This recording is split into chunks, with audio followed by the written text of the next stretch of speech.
Committee का इजलास तो रुका हुआ था मौलाना फजलुर रहमान के इंतजार में। उनके आने के बाद इसकी बाकायदा कार्रवाई का आगाज हो गया। इजलास में अटॉर्नी जनरल भी मौजूद हैं। जो खुसूसी तौर पर बात है वो ये है कि अटॉर्नी जनरल इजलास में मौजूद हैं। जो आइन की तरमीम है उन पर जो लोगों के तहफ़्फ़ुज़ात हैं उनका जवाब देंगे और इन शिकों की वजाहत करेंगे। जो ये कहा जा रहा है कि ये तरमीम फर्द वाहिद के लिए है के लिए लाई जा रही है, उस पर खुसूसी तौर पर जो तहफ़्फ़ुज़ात हैं उसका जवाब देंगे अटॉर्नी जनरल, और ये बताने की कोशिश करेंगे कि ये इनफरादी तौर पर लाई गई तरमीम नहीं है बल्कि अवामी मफाद के लिए एक पूरा आईनी पैकेज है जिसको इस वक्त मंजूर किया जाना वक्त की ज़रूरत है। इजलास में तमाम पार्टियों के नुमाइंदे मौजूद हैं और ये कमेटी का पहला मैंडेट तो ये था कि कवायद और ज़वाबित में इस्लाह करे। पार्लियामान के एक वर्किंग में जैसा कि एक वाक़या हुआ था और नाखुशगवार वाक़या था जब PTI के अरकान को अंदर रखकर गिरफ्तार किया गया, उसके तनाजुर में ये कमेटी बनाई गई थी।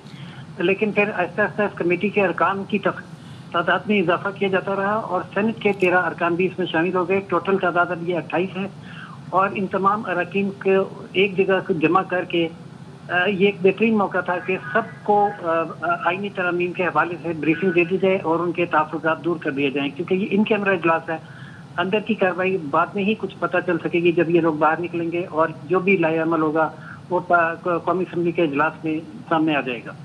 ठीक है, अटॉर्नी जनरल आप बता रहे हैं कि इस इजलास में मौजूद हैं और वो ब्रीफ कर रहे हैं या जो अरकान के तहफ़्फ़ुज़ात हैं उन्हें वो एड्रेस करने की कोशिश करें, दूर करने की कोशिश करें। ऐसा ही है राशिद? जी बिल्कुल ऐसा ही है। अटॉर्नी जनरल को खुसूसी तौर पर और तो कोई इसमें खुसूसी तौर पर कोई और शरीक नहीं है, यानी हुकूमत की तरफ से या अपोजिशन की तरफ से मेंबरान हैं और अटॉर्नी जनरल है, राइट? जी अटॉर्नी जनरल है और मेंबरान है। और अटॉर्नी जनरल मेंबर नहीं थे लेकिन उनको बुलाया सिर्फ क्योंकि वो आईनी माहिर हैं। बुलाया इसलिए गया है कि वो जो शिकें हैं उस पर जो अरकान के तहफ़्फ़ुज़ात हैं उनका जवाब दे सकें। ठीक है, और इसमें बुनियादी तौर पर ये कंफर्म किया गया क्योंकि ज़ाहिर है अटॉर्नी जनरल आए, उनकी जो टीम है लीगल टीम उनके साथ होगी, कि कुछ कंफर्म हो सका या कुछ उम्मीद हो कि कितनी ऐसी शिकें हैं जहां पर तरमीम होने जा रही है? अरे अटॉर्नी जनरल अकेले हैं। अटॉर्नी जनरल बहुत एक्सपर्ट हैं और वो किसी भी सवाल का जवाब दे सकते हैं।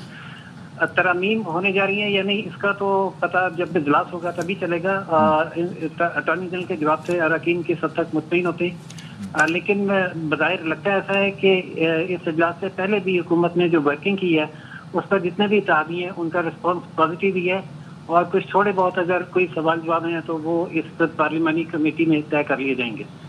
ठीक है, और क्या कमेटी जो है जो ये इजलास जारी है ये रैपिड चल रहा है, बहुत तेज़ी से चल रहा है? क्योंकि ख़बरें आ रही हैं कि शायद थोड़ी देर में कौमी असम्बली के इजलास के शुरू होने की भी तवक्को की जा रही है, तो ज़ाहिर है ये कंक्लूड होगा, मुकम्मल होगा तभी तो अगली कार्रवाई शुरू होगी।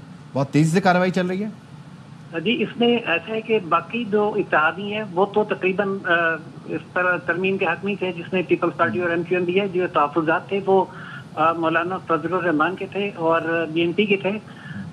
उन दोनों को जो भी तहफ़्फ़ुज़ात हैं वो जब सामने रख देंगे और उसका जवाब हो जाएगा और ये लोग इन लोगों की तसल्ली होगी, अगर ये ना भी हुई जो भी सूरत है हुई तो उसके बाद इजलास ख़त्म होने की तवक्को है जल्द ही। अब ये कहना कि बहुत तेजी से चल रहा है या आस्ते चल रहा है इसलिए मुमकिन नहीं है क्योंकि हम लोग बाहर हैं। यानी एक लंबी मुशावरत जो है वो मुतवक्के है राशिद हबीब? नहीं, लंबी मुशावरत सुबह से शाम तक हो चुकी। अब तो लास्ट मिनट अरेंजमेंट है, ऐसा ही है?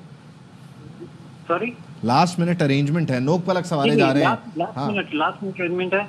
उसमें जैसे कि BNP ने ये मांगा था कि मिसिंग पर्सन के हवाले से हुकूमत के क्या मौक़िफ़ है और मौलाना फजलुर रहमान को एक तरमीम शामिल करने की बात कर रहे हैं। अब वो कमेटी में रखेंगे, उस पर डिस्कशन होगी और कोई एक मुतफ़िक़ा फैसला हो जाएगा तो जिसके बाद ये इजलास ख़त्म हो जाएगा।